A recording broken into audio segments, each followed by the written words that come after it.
a city that is beyond police control.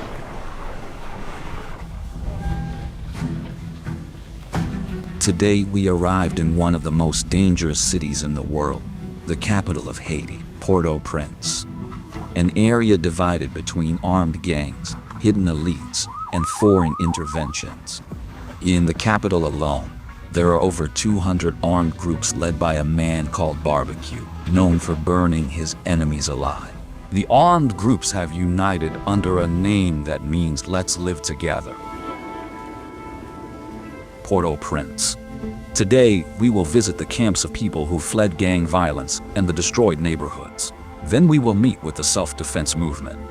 They resisted.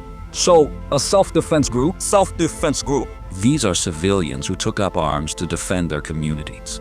We had to defend ourselves. And finally, we will meet with one of the gang leaders. Each scene reveals a part of the story of a nation whose state has collapsed, but whose people are still fighting to survive. This is our home, so let's go.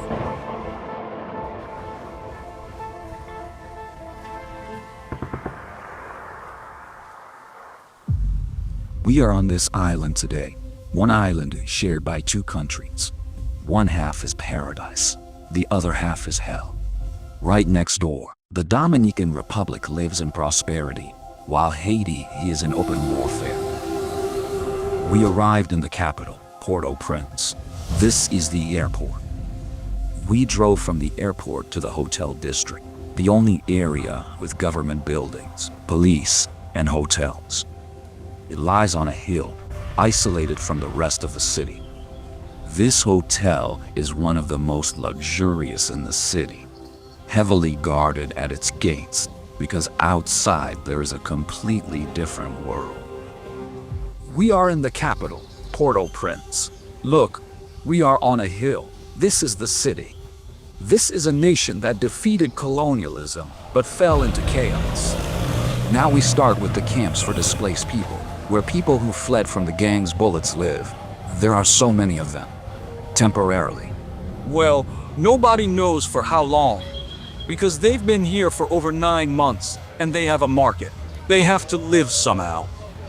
These are locals who fled their neighborhoods after the gangs burned them down. Their home's there, but they can't go. Yes. Just a month ago, the gang allowed people to return. But everything is so destroyed. They are displaced and have no idea when they will return. It's an almost forgotten country. We were in the middle of our lives. 6 people live here. When it rains, it leaks. Displaced people live here just like in many other countries. Who is responsible for this? They say the government. About 500,000 people are displaced. 500,000? 500,000 in the whole country.